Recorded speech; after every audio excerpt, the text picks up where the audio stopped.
Well, let's put those questions to my next guest. Delighted to be joined live from Westminster on College Green by Culture Secretary Lucy Frazer. Good morning to you.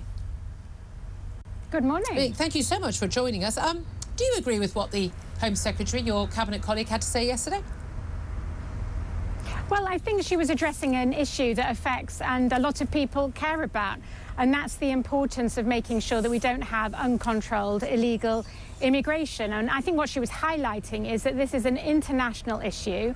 It's an international problem that needs international solutions. And you will know the work that we've already done as a government to tackle the small boats. It's a priority for this government, one of our 5 pledges. And what we've done is enter into a historical agreement with France to stop those small boats crossings coming over here across the channel. What we've done is enter into a bilateral agreement with Albania and with a returns agreement, stop 90% of those crossings of Albanians. And overall, the government's been extremely successful in cutting those crossings by around 20% as compared to last year. So what she was talking about is an issue that I know many people and many of your listeners will care about. Yeah, although I remember Rishi Sunak standing in front of a podium saying stop the boats. It wasn't cut the boats by 20%. I'm pretty sure that wasn't the pledge. Where are you standing on things like the UN Refugee Convention? Because Suella Braverman is basically saying, as she's also said about the European Convention on Human Rights, it needs reform. We need to tackle it. It allows basically far too many people to come to our country, to remain in our country. We've got no control over our borders and protecting our nation state with the current regimes in place and how they're interpreted by the courts. Do you agree? Well, just coming back to what your comment on my comment, if I just could answer that. Obviously, the 20% is the beginning. We've got legislation in play that we hope will continue to get those numbers down. So, you know, we have taken action, but we will continue to take action to stop those boats. Now, in terms of international agreements, you know, as a signatory to many international agreements, we recognise the importance of international agreements, and we are very confident that the measures that we have put in place, I mentioned, for example, the Immigration Act that we've put in place, we're confident that those comply with those international obligations, and we can take action within them. OK, let's also talk about something that you have been looking at today. And this is up to 7,500 young people experiencing day trips, weekends away from home, thanks to the government's National Youth Guarantee, backed by spending of £500 million. This is to help disadvantaged young people who wouldn't normally get to do these things to get to actually experience them. How significant is that? Well, if I could say, as Culture Secretary, I've made it one of my priorities to make sure that we support young people.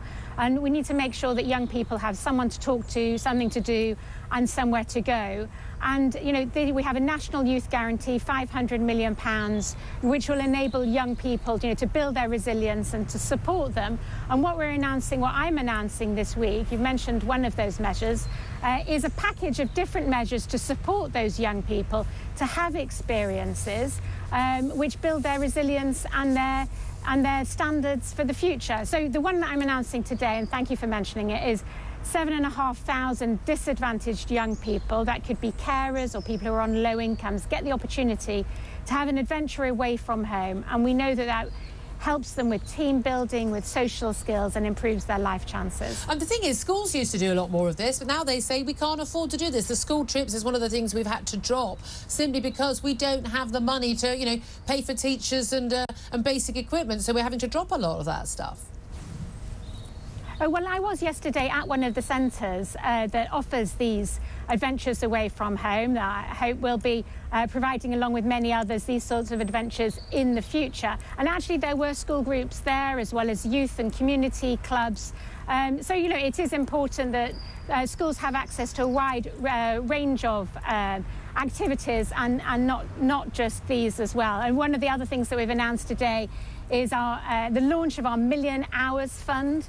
what that does is allow young children to stay in youth clubs for longer, 1 million hours, with extra activities after school, because we recognise, of course, school is important, but there's a huge amount of time after school. We don't want people committing antisocial behaviour on the streets. We want to have constructive things that build their confidence and give them those life skills for the future. You're mentioning schools, and they're very much in the news. A new report out today presented to the COVID inquiry by sort of an alliance of different charities, including Save the Children, have said that lockdown caused long-lasting and era-defining harm to children. They say it was preventable. We've got some latest figures showing the number of school absences since COVID lockdowns has basically doubled. 1.7 million children missed 10% of term time in this autumn. These are catastrophic figures. They're not just missing out on, the sport and the school trips and the cultural, maybe music lessons they might get, but they're also missing out on basic learning and basic socialising that's going to get them through life and get them a job in the future. I know that this feels like going back over old ground, but it is important that we learn lessons. We talk a lot in government about learning the lessons, whatever the situation is, a scandal in an NHS hospital, so really learn the lessons. Have we learned the lessons from COVID lockdowns? Have we learned the lessons of the decisions of the government of which you were a part, that actually, we should not have locked down, children should never have been locked in their homes and kept out of the classroom? Well, just in terms of education and what we're doing to support people in schools, you will know that we put in £1.5 billion in the recovery fund to ensure that children had extra tutoring to get them back up to speed. It's nothing. That's a drop in the ocean. It's 50 quid a kid. Well, it's one of a number of pots of money. So we've invested £2 billion for the next 2 years, an extra £2 billion in schools, record amounts going into schools, because it is really important, as you highlight, that we ensure that young people get the support that they need in schools. As I mentioned, I'm doing things out of school because we do want to make sure that those people who are not in school for some reason are encouraged to go back. So one of the things that I'll be announcing later this week is a mentoring programme, because we know that mentoring has a significant impact on young people. So we'll be offering mentoring to 5,000 young people. But just on, you asked me directly about learning lessons. Of course, we've got the COVID inquiry, and that is an exercise in understanding what happened. Of course, things changed during COVID. We did learn during the course of it. We were constantly, as a government, thinking about what we could do differently. But the COVID inquiry is something, as you know, that the government has set up to learn, big lessons from. Yeah, but it may be many years before then. Let me talk to you also about something under your responsibility. The online safety bill has become law. Lots of concern about, obviously, what can happen, particularly to our young people. We had the case of Molly Russell, basically being driven by algorithms towards seeing more sites about self-harm, committing suicide. Absolutely tragic cases. A big concern, even as the mother of a teenage daughter, that I don't want our laws made and influenced by grieving parents, no matter how tragic the circumstances. Are you convinced that the legislation this government has brought in there, and as all the other legislation you're looking at, has enough protections for our freedom of speech, our freedom of expression, and protections from, frankly, someone employed by a Californian billionaire to tell us what we can and can't say in our country? So just to put it in context, it's the Science and Technology Department that's responsible for the online safety bill. But it is an important piece. Come on.